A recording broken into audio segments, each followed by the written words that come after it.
CSR and CSR from 𝗕𝗫𝗄𝗃 Life, Ms. Richa Gautam, Sustainability and CSR Leader from Schneider Electric, Mr. Subhasree Sarkar, Senior Vice President and Lead CSR Programs from Yes Bank, Rupa Bohra, Managing Director of TNS India Foundation, Saurabh Verma, Co-Founder Director of Synergie, Mr. Parminder Gill, Co-Founder and Head of Sports Village Foundation, Ms. Deepika Sharma, Vice President of Learning Links Foundation, Mr. Manoj Gujaran, Chief Compliance Officer and Head CSR from Poonawalla Film Corp, and this esteemed panel discussion will be moderated by Mr. Pratyush Kumar Panda, who is heading ESG for LTI-Mindtree. I'll request all the panelists and the moderator to please come forward and proceed with the panel discussion. And I will also would like to give you a short status that Ms. Deepika is running late and will be joining in a few minutes. Yes. Thank you everyone, thank you so much. Please take your seat. I'm having a bit of backache. I'll try to stand and moderate. Sincerely, my apologies. Consider that from this morning.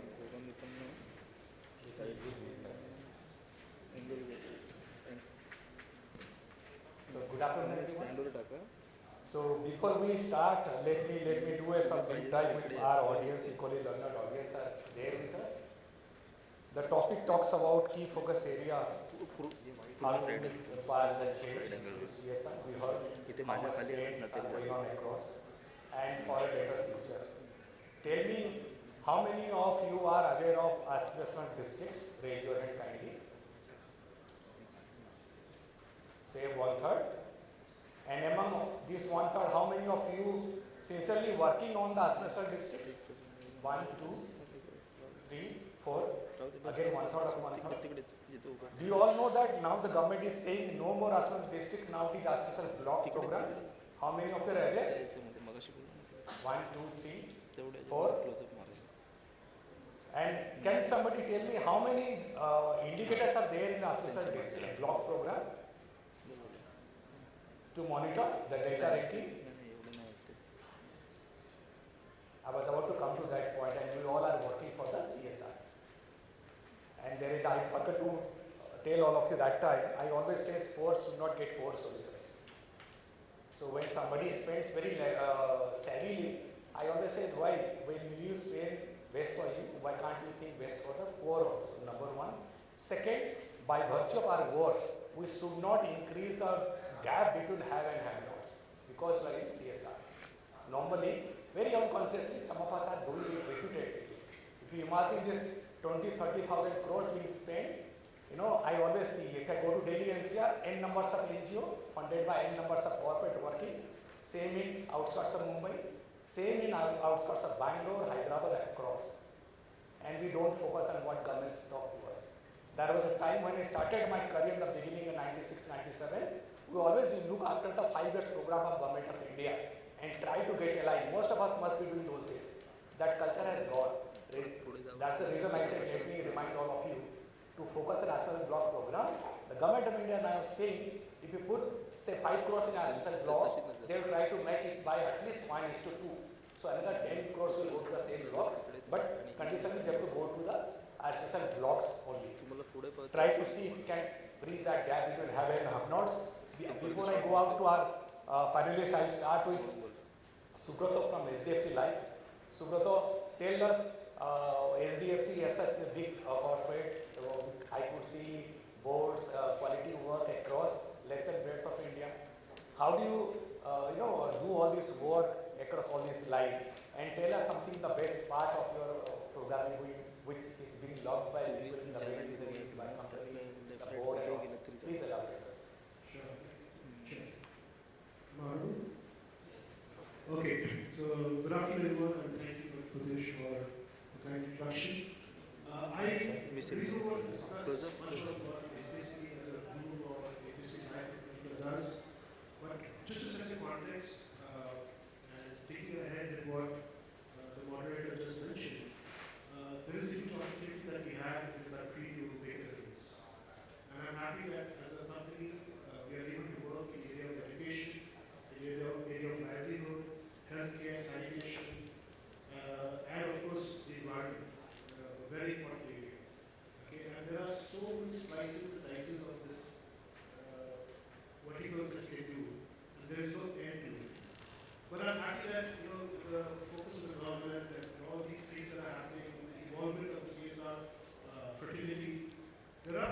is where we can actually start becoming more focused on what we're doing. So whether it is aligning our goals with the national development goals, okay, whether it's education structure, whether it's a national education policy, whether it is the focus that is there to focus on early childhood care and education.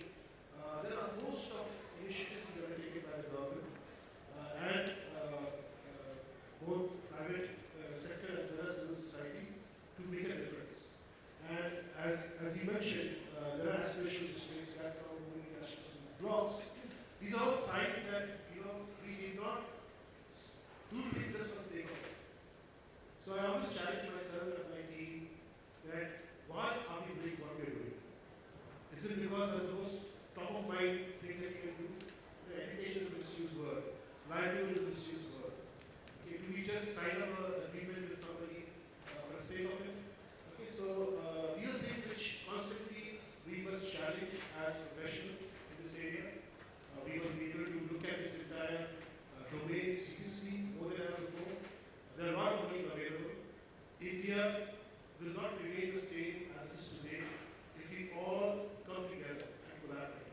That's again one of the new directions set by the Ministry of Corporate Affairs. Through the various rules, and how can you work towards aligning yourselves with the government, with the civil society, and with corporates amongst yourselves. So with that, I just want to highlight one area, okay, which is people with disabilities. Okay. Now this is not one of the strongest work that we do, but I think I can just make a few comments based on observation. Okay.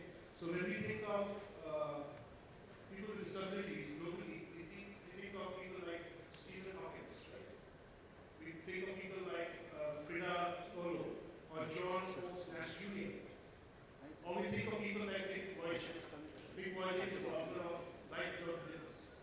You must see his videos and read his book. He has the hands of like a man full of fire, make a difference. Okay? Or closer home, you have people like Arunima Sinha.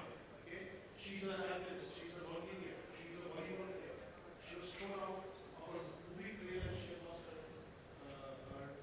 legs. Now, people like that, there's Subhasree, there's Girish Sharma, I just wrote the names, and if you look at them, you find inspiring stories around you.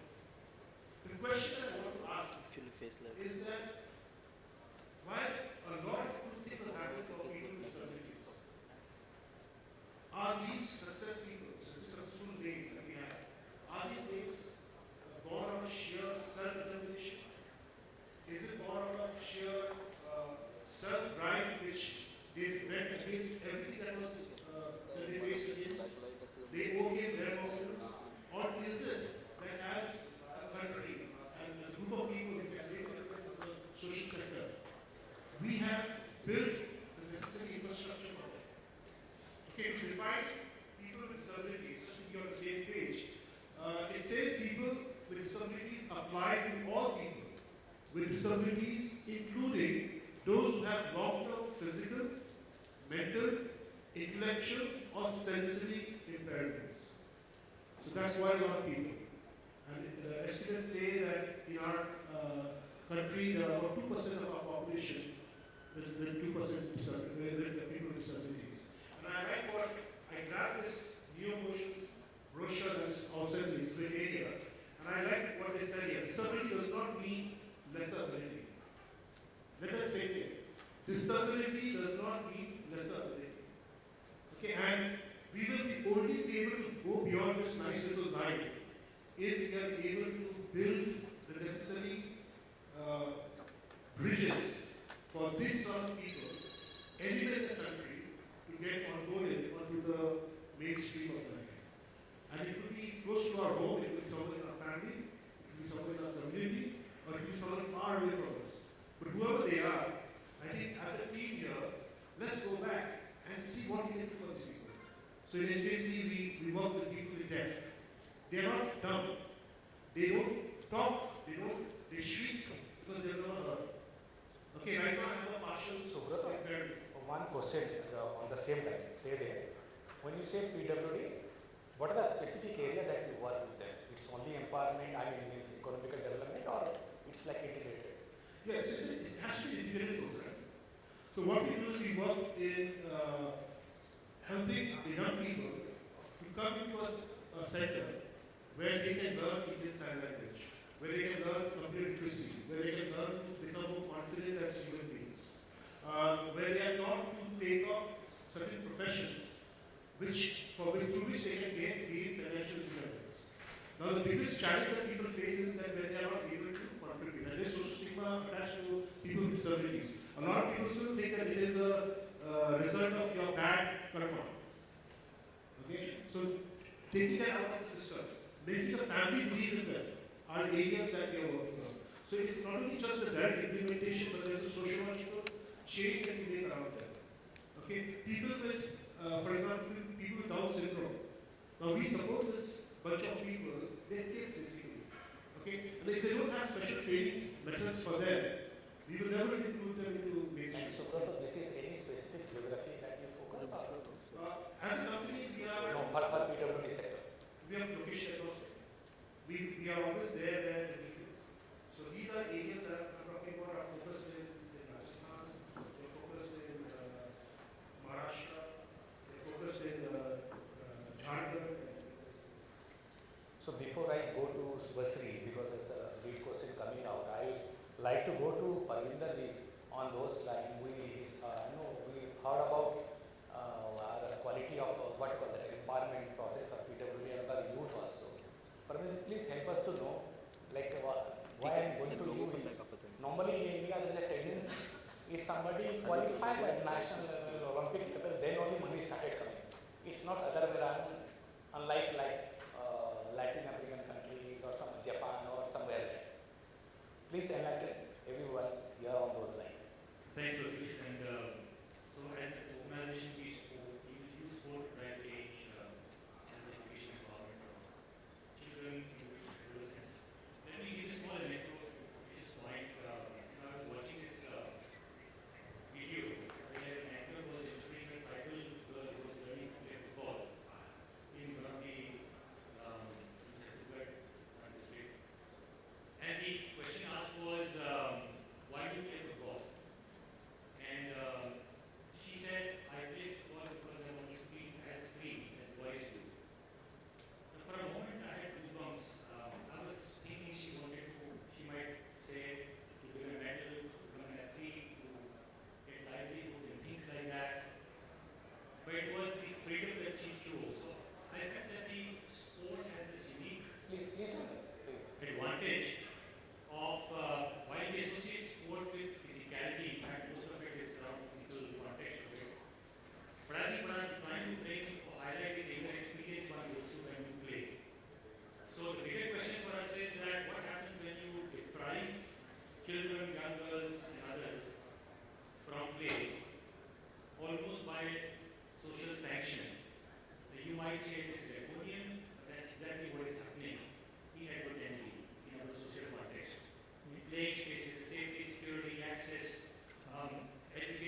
sports village. At least Google them, you'll get a lot of videos online. If time permits, go and visit. Again, a brilliant case of transformation with respect to sports in India.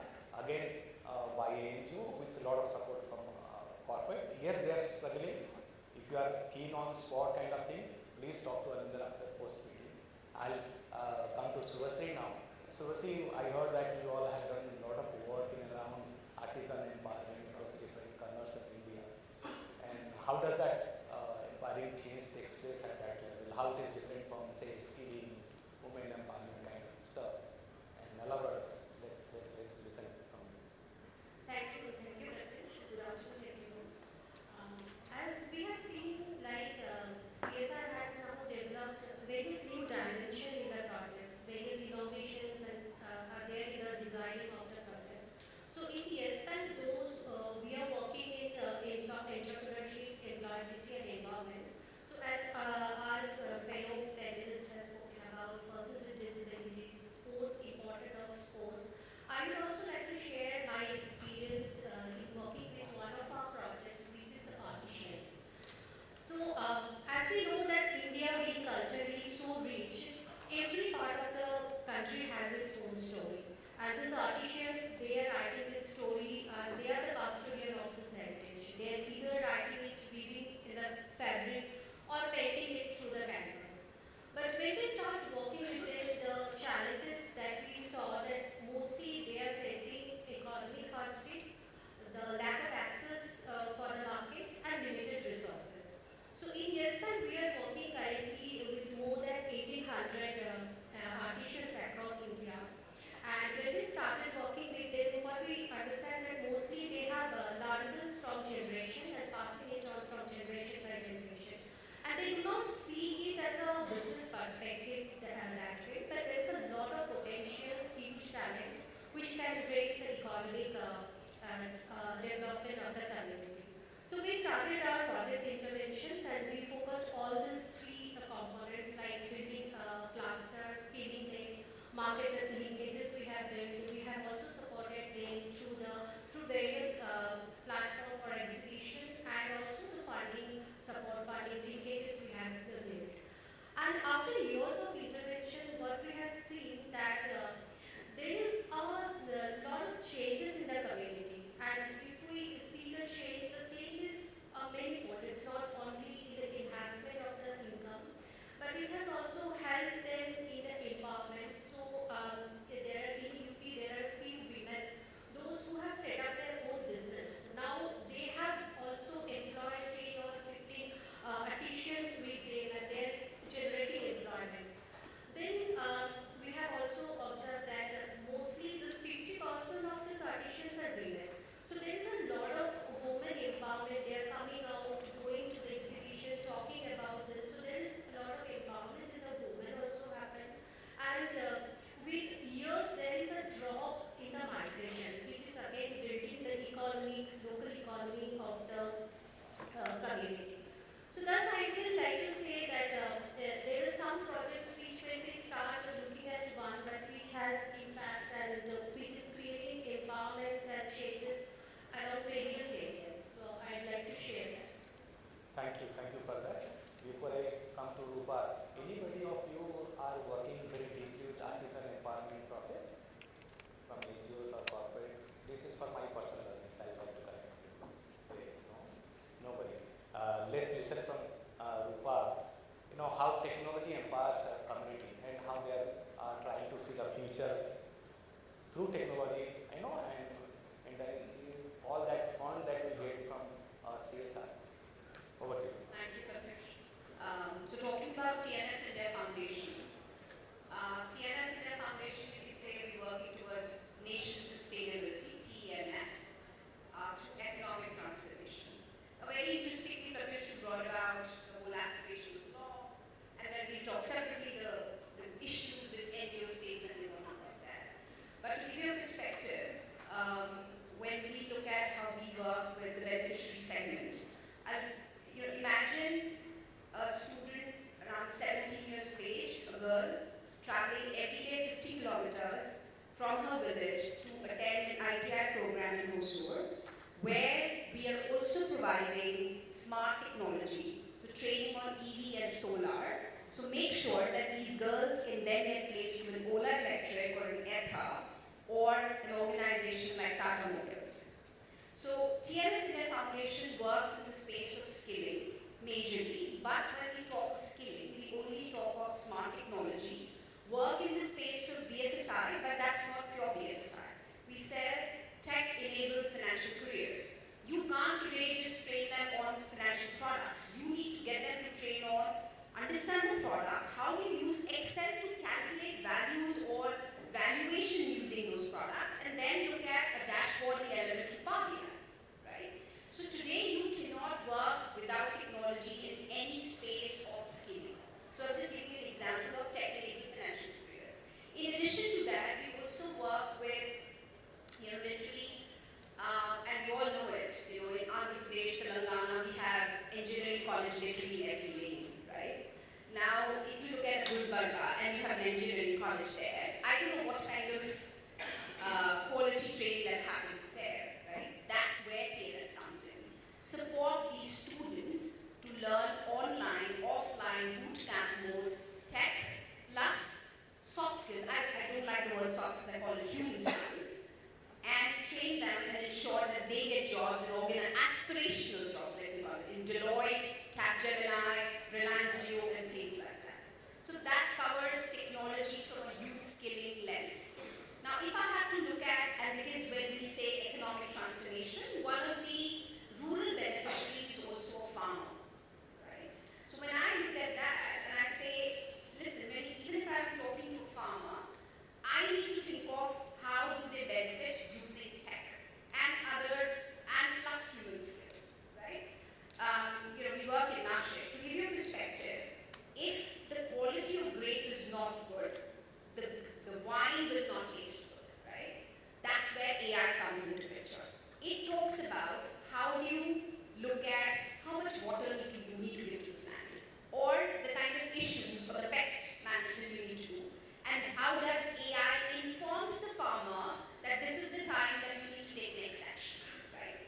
So what I'm saying is, tech is going to play an important role, not just now, but across. People are saying, coming back to skilling, we will not have 85 million jobs. That's like, this is the statement from the World Economic Forum. But we create 97 million more jobs.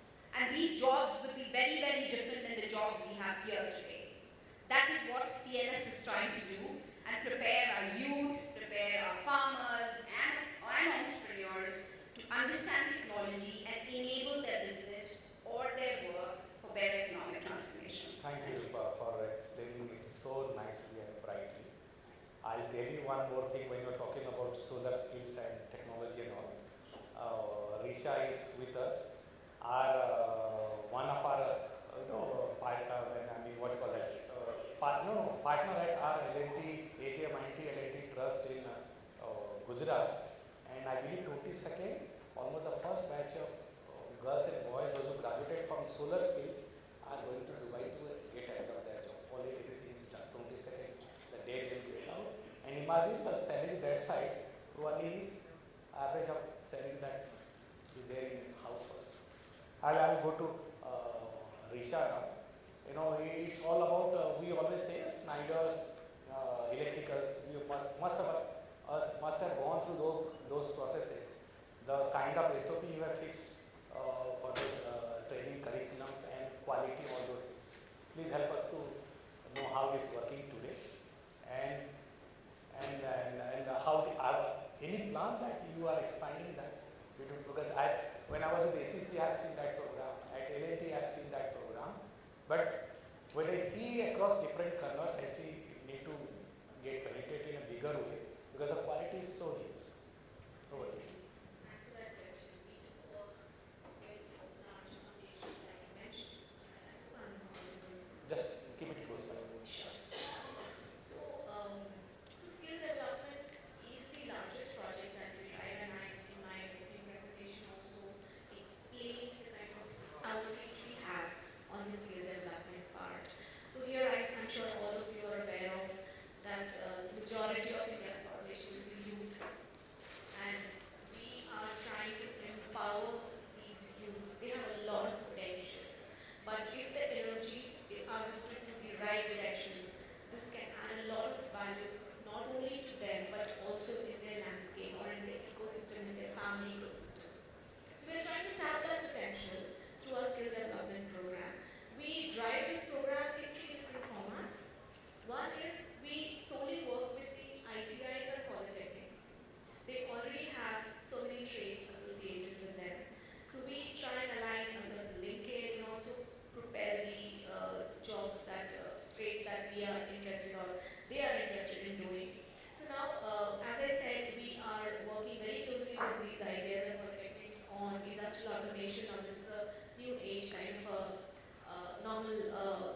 normal electrician course, but this is a little advantageous and upgraded level of course that we are running.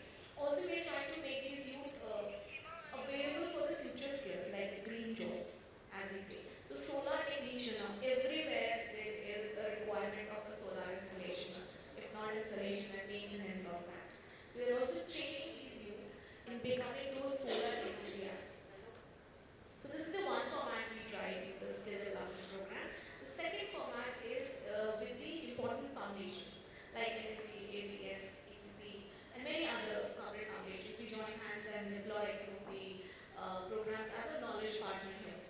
The third format is we also connect the community needs. If there is a clear need coming out from a certain part of India and they need to have a center, some of the pop-up centers, or I shouldn't say that, but some of the short-term skill centers, we try and deploy in those areas, run them completely, train the needs of the people, and then move it to the next place where it's another place where the need is identified.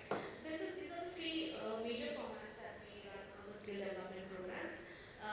So we all know the skill gap existing in the Indian landscape and the demand supply gaps. There's a lot of gender divide also. So we try and cater to all of these inherent problems of this landscape and work very closely with the national authorities and village authorities and with important foundations and the landscape which is already established in this space. Just two things coming to my mind on those lines. When we talk about scale, quality program has to be in a big scale. Country like India having 140 crores population, small is beautiful, never work. So we need to have best and also in a wider scale. Any thought on those lines, how your organization is working to reach out, say, Northeast, Ladakh, or those like, can you elaborate on something? We are present in almost every state and union territory right now as we speak. And there are plans to enhance some of those capacities and also move some of those capacities where the need is clearly identified. So there are clear plans. Every year we train around 30,000 youth. So that's the kind of scale and plan we have. And in the next 3 years we plan, so the idea is to, I would say, empower 1 million youth by 2025. So that's the plan that the global Schneider has, and we are trying to empower that kind of journey for all the youth in India. So as of now, we're listening from corporate side. Let's listen from Saurabh, who is from Energising side. It's always depending. It's not that how much money we put into the kitty to get the best of the work done. It also depends on the quality, the efficiency, effectiveness of your partners, for which also we all build their capacity, give some funding for that also.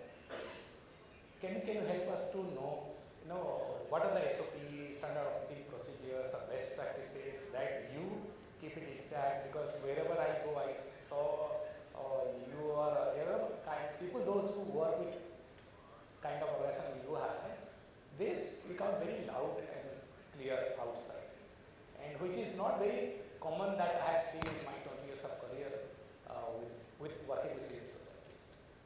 Over here.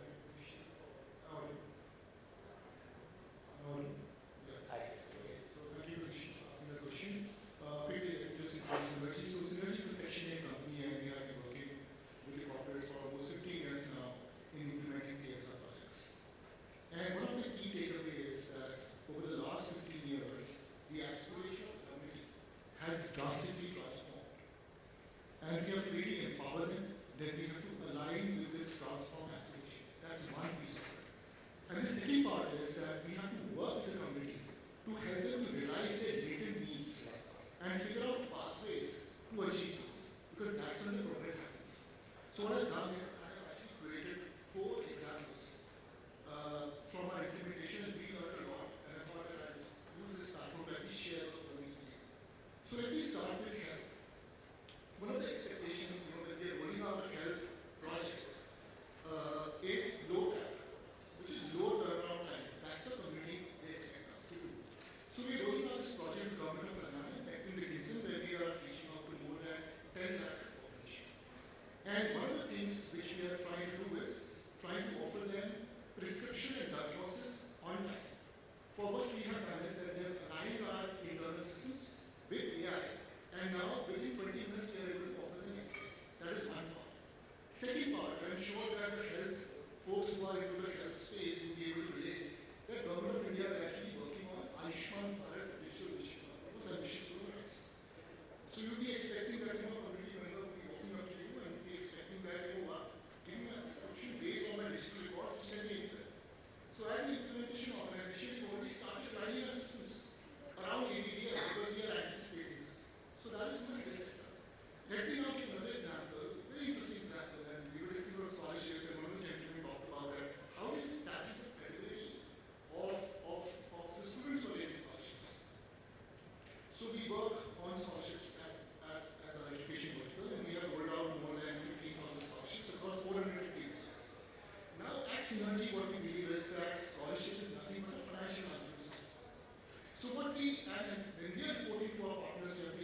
example of how a positive unintended outcome of a project, if we never thought, for encouraging the community to move from unbanked to banked would happen. Now let me give a third example, and this is on advocacy. 31 children die in India every day due to road crashes. Right? It's a very sad state of affairs, but we remain optimistic, we remain confident that we will address that. So we do a lot of school outreach. Just hold on there. I'd like to elaborate that. 31 per day. 31 children die. So by the time we finish up 1 hour of this discussion, somebody must have. Go ahead. Yeah, so and we do a lot of school outreach programs, and they have their own pace. But if you want to impact at scale, we realize that we need to work with the government, for which we tied hands with Bloomberg and Global Road Safety Partnership. And what we did, we took up this agenda with the government in a very collaborative manner. We are not actors. We generally believe that collaboration you can have magic. So we work with the government, and we work with them on the Motor Vehicle Act. And today I'm very proud to let you know that government has introduced 2 very powerful sections. One is section 129, and the other is section 194B, which talks about child restraint systems, which talk about helmets, safety belts, and so on. Right? So this is another example of how advocacy, through advocacy in a collaborative manner, you can empower communities at scale. And I also want to talk about a very simple thing. This is how reliable data can empower communities. So we work with a lot of mining companies, and we were working in the tribal villages of Odisha, and we realized that the community is actually fighting a losing battle against malaria because of multiple issues, socio-economic, infra issues. So we did multiple things aligned with the local sensitivities, norms, and beliefs, but we realized that why the core issue exists. The core issue exists because the data was not shared properly with the ministry. Under-reporting of data happened for whatever reasons. So we work with the government, again in a collaborative manner, the local NeoMotion office, the National Director for Disease Control Program. We work with them, and through evidence, we help them to actually correct the data. And because of that, 𝗕𝗏, which is the government of Odisha program for malaria elimination, government was able to offer 𝗕𝗏 to the local community. So again, it talks about how simple things can also empower communities. And one last example which I just want to give, and this is a local example. Again, an example of how various themes can converge together to empower communities. So it's a local example. Around 10 years back, we were working with Department of Forest, Government of Maharashtra, and 𝗦𝗂𝗀. And the problem that was given to us was how to handle pollution in Synergie National Park. Plastic was becoming a major issue. So through a detailed need analysis and standard recipe, what we did, we actually trained the local tribals there to make jute bags. And the local government department bought those jute bags. And whoever was entering the Synergie National Park, they said, you take the jute bags from us and leave your plastic bags behind. That is one piece. The other piece was that we also trained the local tribals on backward and forward activities. So again, various themes converge together on those skills, livelihood, biodiversity, and government linkage to address taxonomy and power communities. These are the 4 examples that I just shared. I'll add on one case study to that, on plastics in Nandankanan, June, Bhubaneswar. If you now go there, if you're taking any plastic bottle carry bag, then paste a sticker on that, and by taking 100 rupees from you, the moment you come out, you return back the bottle, you get back your 100 rupees. Believe me, their returning capacity is almost 99.2%. It just started during last 1 year. Small, change in SOPs, it works much better. So because I've given as a deposit. Before I go to Manoj, let me complete the same set of questions with you. Maybe few more additions we can talk about. Deepika, maybe you can have same set of questions and tell us any specific suggestion or advices do you have for we set of people, those who are so-called donors or partners, whatever, being very precise, and also one suggestion for the new age NGO partners where they need to grow up. Over to you.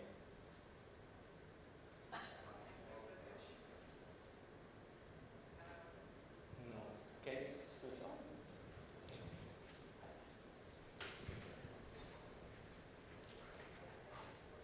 Yeah, now Pratyush, I must apologize for being late on your panel, please. I was coming from Pune and had a car breakdown, and then there was an accident. Not my accident, but on the expressway, which has become infamous for these accidents these days. Anyway, what I was going to talk about is really, I think each one of us who spoke, the underlying need is reporting. All of us are sitting here and in a way storytelling and reporting what we do. And when we are in our projects, we are more seriously reporting. And we are so serious about reporting that it becomes like this huge giant that takes over everything else we do. And be it a donor or be it an implementing agency, the monthly report and the quarterly report and the year-end impact report just takes over our lives. So at 𝗪𝗏𝗡𝗍 Foundation, where we work, we've also experienced those, don't talk to the teams right now, they're busy writing their reports. This has to be submitted to the funder has asked something, the donor has asked something. These are conversations all of us are aware of. And all of it is legitimate. You will need data from us, we will need to report out, etc. And we are very conscious that when we get donations, we get funds, we get money, to the last rupee, to the last child, to the last village, we are responsible. We have to let you know what is happening there. So adoption of technology is one of the ways that we have taken, and we have put our systems on Salesforce platform, for instance, which is, and it made it work for you. There is nothing on Salesforce that will not work the way we want it to work. So every single day, across all the remote locations that we work in, we are collecting data. And this morning when I was getting delayed, what was helping me? Data. Google Maps. Now you are 55 minutes away, and I was constantly communicating with everyone here and saying, okay, I'm coming, don't keep a chair for me, I will be there. Data is so integral to our lives, and when we get it and use it in a positive way, we don't even realize it's seamless integration. Nobody from Google is calling me up and saying, madam, we are giving you this data right now. It's seamless. I'm just using it, and it's kept me calm, and I'm able to think what the next step should be. If I can't make it, who should be there on the panel, etc. And then I thought to myself, this is what we go through in our projects. But we get so anxious, we get het up, there's negativity, sometimes hot exchanges. Why? So with technology that we have adopted, it's becoming so much easier. We are able to be transparent, we are able to find this morning's glitch much before anybody else is able to, and attend to it. There will be glitches, this is life. Life happens to all of us, whether we are on the road or we are in a village doing what project requires us to do. And so, keep our calm, let's make data work for us, but it has to be available. The only way it will be available when it's not in reams of paper, it is some platform of technology. So we went ahead, and we are now moving ahead towards making donor platforms on Salesforce. So to each of our donors, we will say, you have this login, check in on data any number of times you want. Make it work for you. What kind of reports do you need? We will design those, we'll model them, download them. 15th of the month, 30th of the month, 1st of the month. It shouldn't be a problem.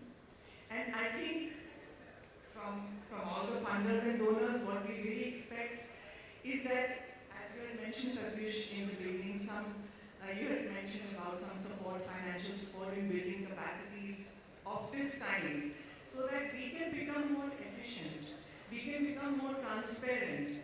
We are trying to, and we can, of course, have accuracy of data at all times. If Google Maps was not accurate, I would be tearing my hair apart today. We take it for granted. ये maps में कैसे 15 minute गड़बड़ बता देगा, right? The poor thing is trying to adjust to traffic all the time, right? But we don't give it that space. So that is the need of the hour. Anyone who's working with data, the minute we conceptualize a project, data comes into our life. It may be reports, it may be impact, it may be qualitative, given any label. Quantitative, it is data. And we need to report it. And everybody needs it yesterday. So from our side, that is the effort we are doing to move towards a platform that will help each one of us. And it may not be Salesforce for everybody, it could be something else.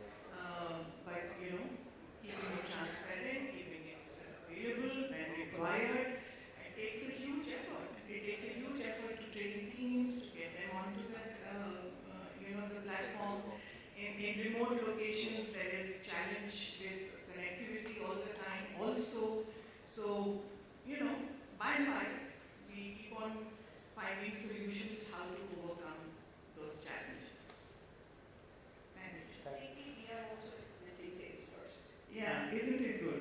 Yeah, but it just takes very long. I wish it was something. And for us, ATM IT, we are both our partner in crime in business.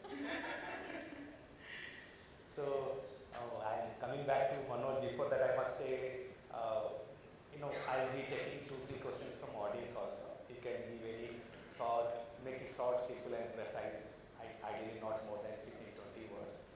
And in the meantime, by the time you design your question, let me talk to Manoj, who is waiting for quite a long by this time, because our panelists were a lot of stuff were there to speak out. Help us to know how we have managed the entire CSR program today and also for the future, especially with focus on improvement. Well, Thank you. Good afternoon, everyone. yeah, audio.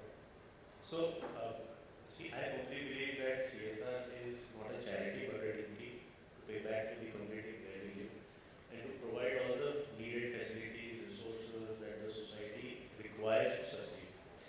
Now, what kind of activities that we have done in and outside CSR which we have reported, which is required to be done, like the aspirational blocks or aspirational districts.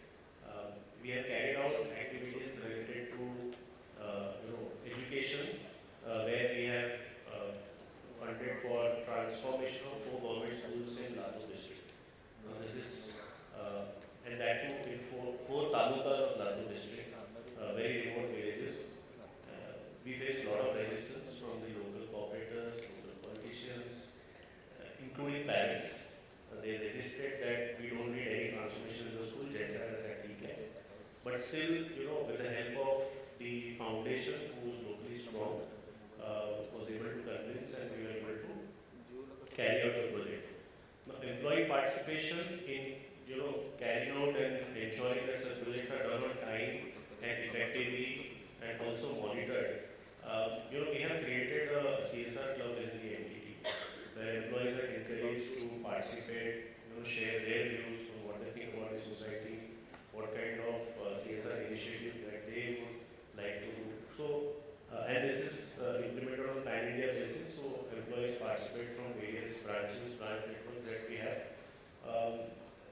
And other projects that we have is on the women empowerment initiative that we have implemented. Now, this is what we have done is we have started with a research activity.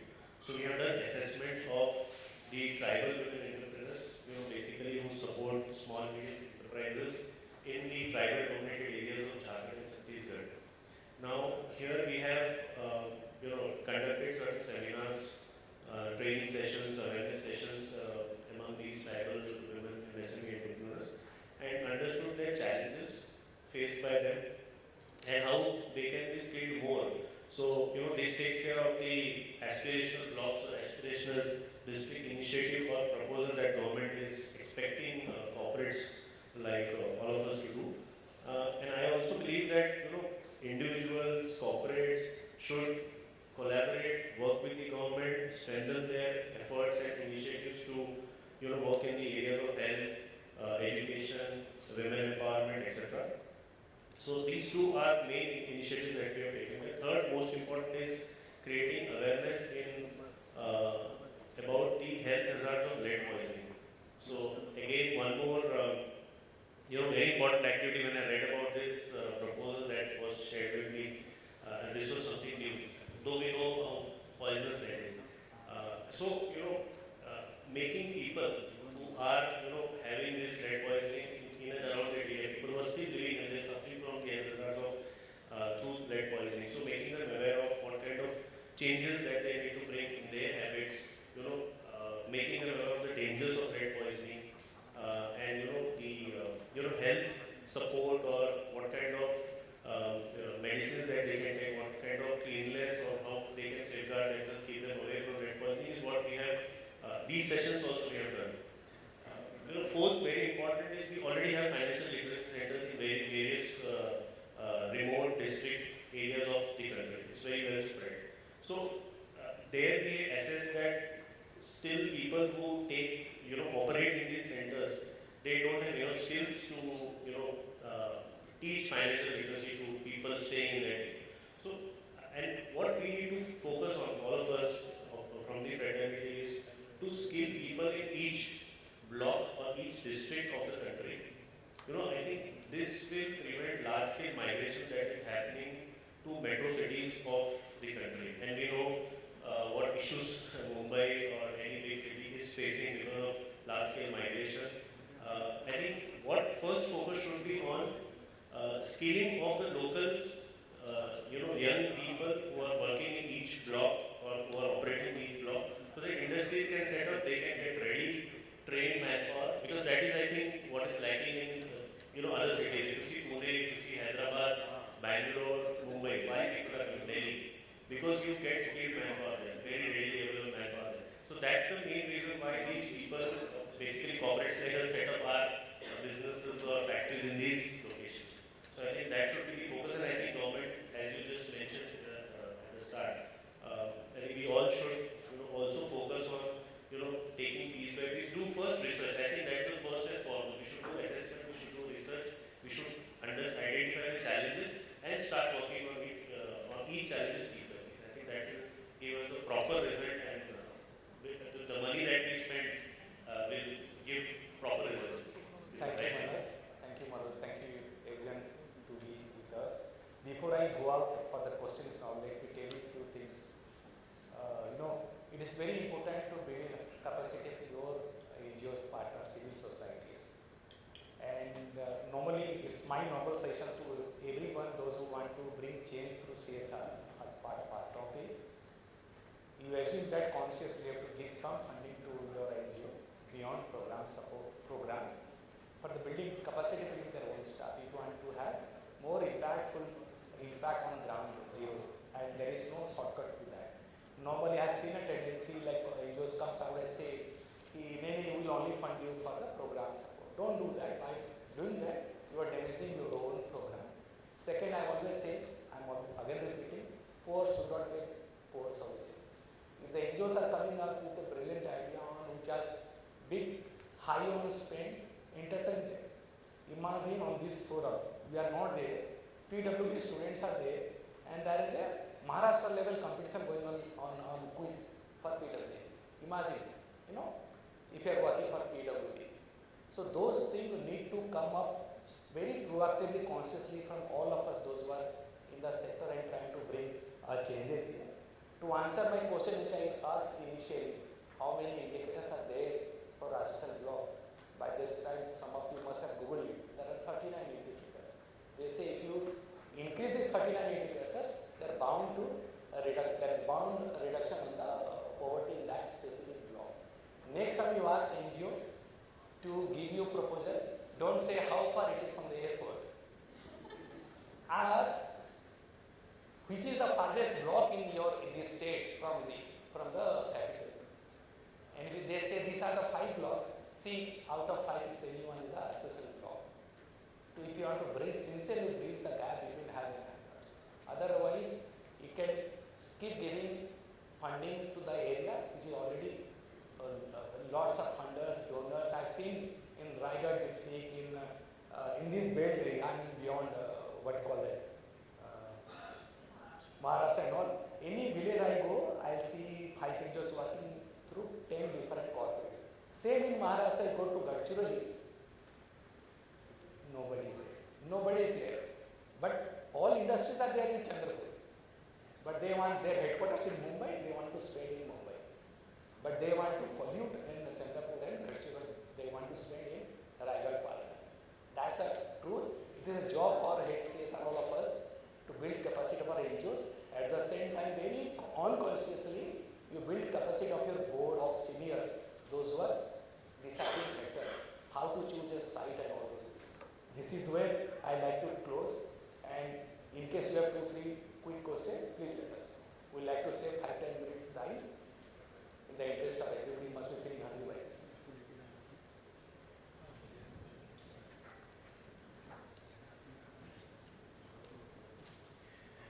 Good afternoon. Thank you very much. That was very nice hearing all of you. My name is 𝗕𝗏𝗏𝗏 and I represent the 𝗏𝗏𝗏 Foundation.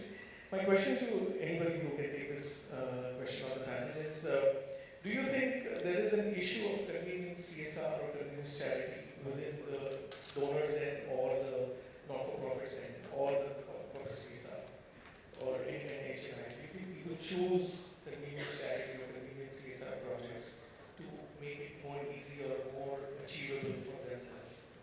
So, what are your thoughts on that?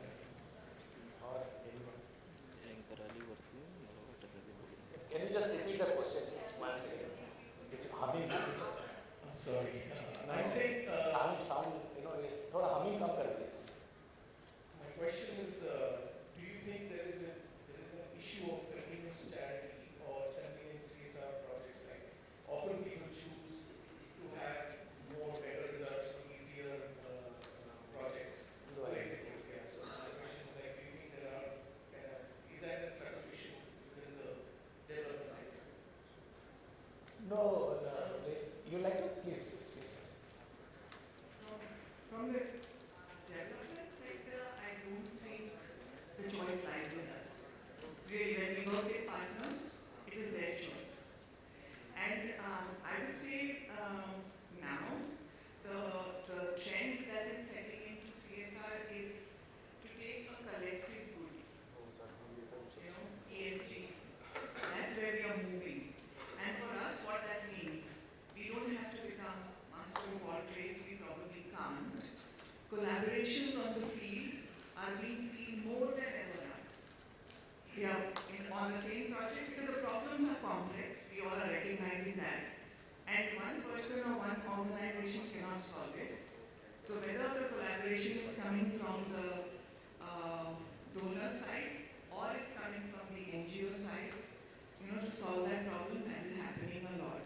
So selection is not, I don't think we are, foundations or NGOs are. So you think they don't have the choice?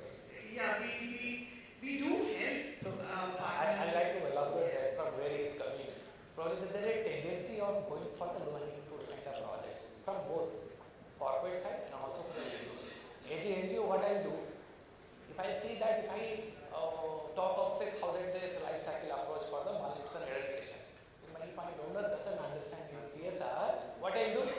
I say, sir, I can do lots of healthcare for you. No income.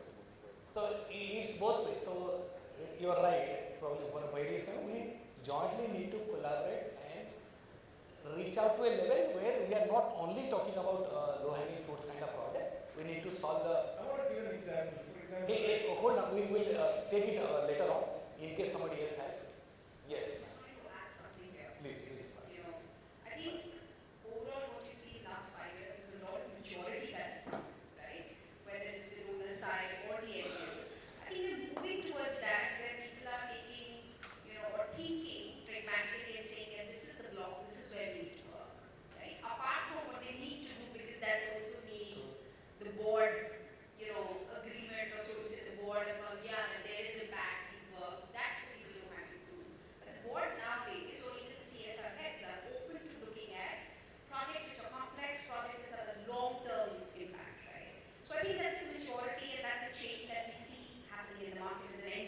that's what I see. Yeah. Brilliant point, Rupa. Probably she's talking about CSR 2.0. Forget about, we have completed 10 years in this sector. CSR 3.0. 3.0, brilliant. I have no issues, but jointly let's grow up and forget about low-hanging fruits, I suggested, and think how jointly, collaboratively, leveraging each other's strength, we can do a complex impact can be created in a more simplified way. Yes, second question. Hi, good afternoon everyone, and thank you to everyone on the panel for sharing your thoughts. My name is Krushi, I'm from IIT Bombay. My question is slightly oriented towards data and certain reports. Panelists, a lot of you spoke about data and the need for us to realign our data for decision making. So I believe that the UN SDG recently came out with a report 2023 on the Sustainable Development Goals, and on all parameters we are failing. India is actually doing quite miserably, if I may use the word, in terms of that. And the need for looking at science and tech and research and development to find solutions. So I would ask anybody on the panel to comment that how are you all approaching your CSR strategies as organizations to look at solutions or maybe problem solving activities through R&D funding. Are you all considering You are in-house? specifically talking about science and technology? Not really. I'm talking about all the SDGs that are there, but looking at solutions through science and technology or through R&D to find them, because clearly some of the impact of the implementation things that we are doing right now are not helping us reach those SDGs that are there.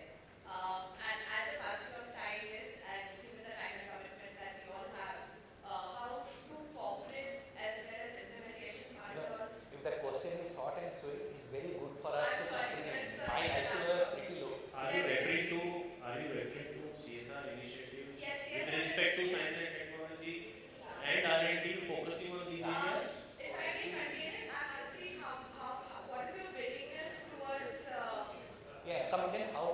what is your willingness towards diverting CSR funds towards R&D R&D. solutions?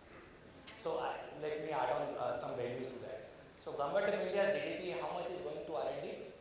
It is 0.7% of the GDP. Yes. That's a straight. And there are a lot of corporate, very less, but still there are a lot of corporate those are working with centrally accredited R&D, say IIT Mumbai, IIT Madras, some of the IIMs, where it is possible.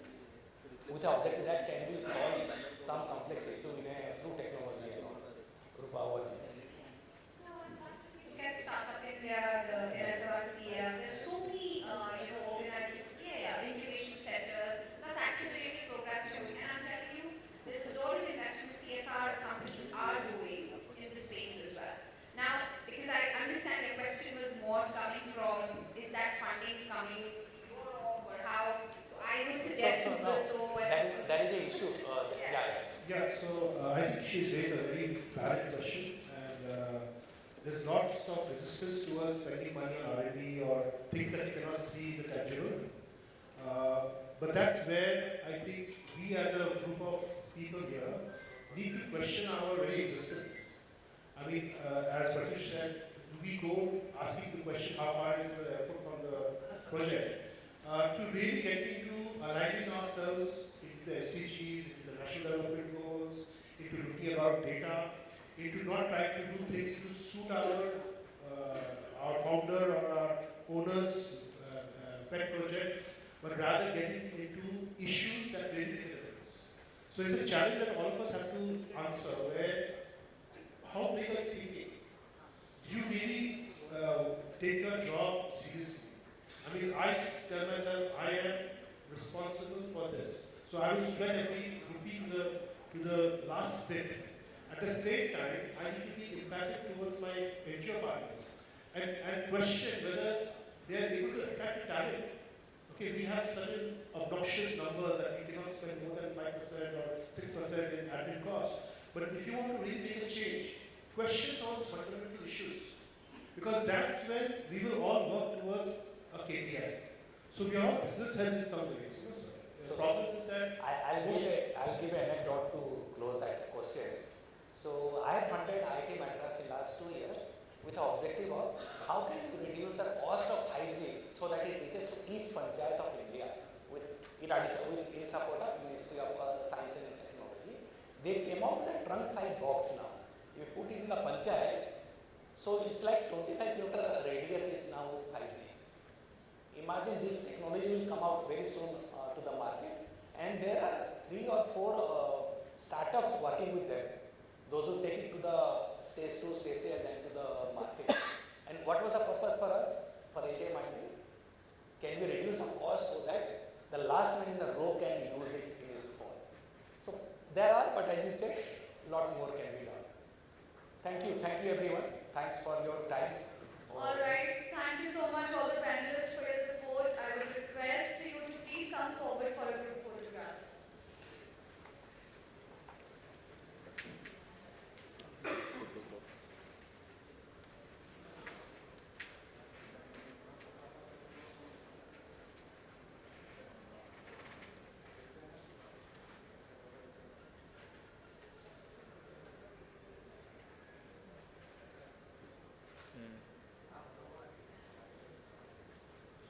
Please stay back, and I request Dr. Richard to felicitate all our panelists, starting with Subrato Roy, Subhasree Sarkar,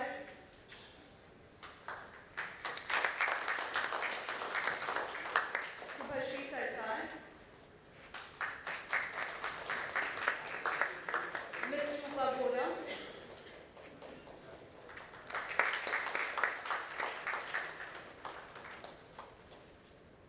Saurabh Verma,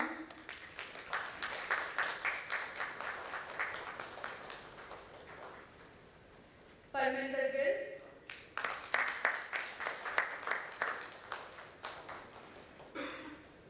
Deepika Sharma,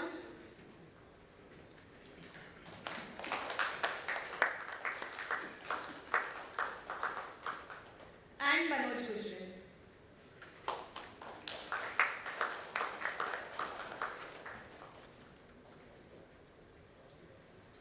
And our moderator, Mr. Pratyush Panda.